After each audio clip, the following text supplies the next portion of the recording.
여러분 안녕하십니까? 다시 찾아주셔서 감사합니다. 오늘은 좀 가벼운 주제를 이야기하려고 합니다. 그렇지만 북한 사람들과 만나 술이라도 한다면 꼭 해주고 싶은 이야기이기도 합니다. 유튜브 시작한 뒤 저도 이러저런 영상을 좀 보게 됐습니다. 사실 예전에는 잘 안 봤는데 이젠 발을 담그다 보니 분석도 하면서 보게 된 겁니다. 그런데 유튜브를 보면 카테고리가 참 많습니다. 얼핏 꼽아도 게임, 패션, 뷰티, 브이로그, 여행, 동물, 영화, 경제, 퀴즈 등 아무튼 수십 가지가 있습니다. 주성아TV는 그중 한 카테고리인 정치에서 뉴스나 이슈로 다시 들어가서 그 안에서 다시 북한이라는 분야에 속합니다. 그러니까 비유하면 유튜브를 지구라고 보면 대륙들이 있고 그 안에 다시 국가들이 있고 국가 안에 지역이 있는 것과 비슷한 건데, 북한이라는 이슈는 지역으로 쳐도 아주 작은 지역입니다. 그런데도 북한 관련 유튜브 채널은 참 많죠.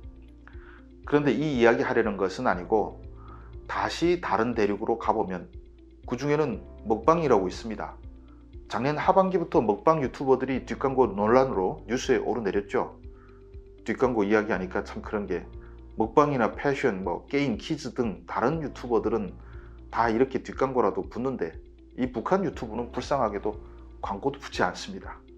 북한을 다루는데 누가 광고를 붙이겠습니까? 그런 측면에서 북한 유튜브는 거지 같은 북한을 다루는 죄로 역시 거지가 돼서 살아야 할 팔자입니다.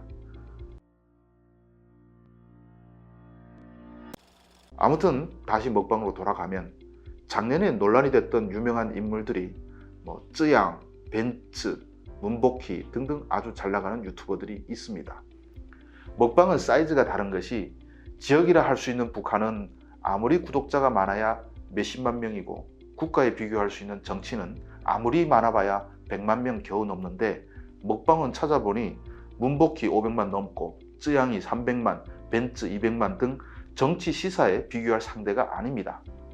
정치 시사가 한국이면 먹방은 러시아쯤 되는 사이즈인데, 저는 옛날에는 사람들이 왜 먹방 보는지 몰랐어요. 남이 먹는 걸 왜 30분이나 들여다보는지 이해가 안 됐거든요. 그런데 한두 번 여긴 뭐가 재미있나 보게 되니까 신기하긴 하더군요. 쯔양 채널 보니까 앉은 자리에서 라면 20개 넘게 먹고 거기에 또 곱창을 10인분 넘게 먹고, 솔직히 이 아가씨가 사람이나 싶은 생각이 들었는데, 아마 다른 사람들도 그런 생각으로 입을 딱 벌리고 보겠죠.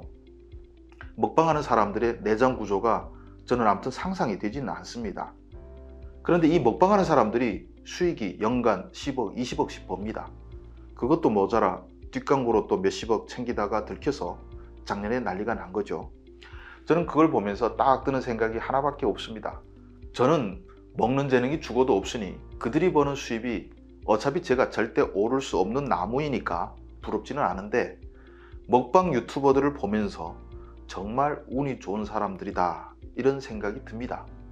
먹방하는 사람들을 고상하게 말해서 대식가라고 표현할 수 있죠.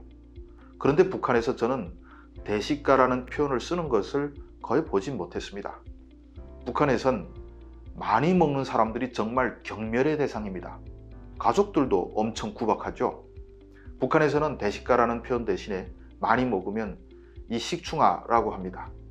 함경도 지방에서는 식충이란 말도 잘 안 쓰고 슝치, 개거리 이런 사투리로 표현합니다. 많이 먹는 사람들 보면 이 개거리 새끼들, 배에 개거리 들었나? 야, 이 숭치야 혼자 다 먹었나? 이런 욕을 하는 겁니다. 많이 먹는 사람들은 기를 펴고 살 수가 없죠. 아마 한국도 가난했던 1950년대, 1960년대엔 그랬을 겁니다. 그런데 태어나기를 많이 먹게 태어난 사람들은 어느 곳에서 살든지 아무튼 허기를 계속 느끼는 거 아니겠습니까? 1990년대 고난행군 때 제일 먼저 굶어 죽은 사람들이 바로 대식가들이죠. 그리고 가장 멸시받고 천대받던 사람들도 대식가들입니다. 지금 북한에 대식가들이 살아남아 있는지도 모르겠습니다. 그러니까 뭔 말이냐면, 쯔양이나 문복희는 북한에서 태어났으면 20살까지 살아남는다는 것이 기적이고, 살아있어도 식충이라고 소문이 자자해서 시집도 못 가고 아무튼 인간 취급을 받지 못한다는 의미입니다. 그런데 한국에서 태어난 행운 때문에, 그리고 바로 유튜브 시대에 태어난 천운 때문에 어마어마한 부자가 될 수 있는 겁니다. 북한 사람들에게 한국은 많이 먹는 능력만 있어도 부자가 된다고 하면 도무지 이해하지 못할 겁니다. 그들의 상식으론 한 끼 몇십 명분을 먹으면 집안이 망해야 되는데 부자가 된다니 그걸 어떻게 상상하겠습니까? 북에서 태어나고 남에서 태어나고 그게 사실 조물주의 입장에선 별거 아닐 수도 있습니다. 태어나 보니까 서울인데 누군 태어나 보니 서울에서 불과 수십 킬로미터 떨어진 개성입니다.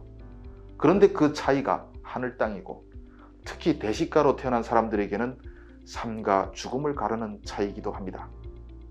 그러니까 문복희나 벤츠, 쯔양 이런 먹방 유튜버들을 만나면 이런 이야기는 꼭 해주고 싶습니다. 나 개인적으로는 당신들이 한반도에서 가장 운이 좋은 사람들이라고 생각합니다 라고 말입니다. 시청해 주셔서 감사합니다.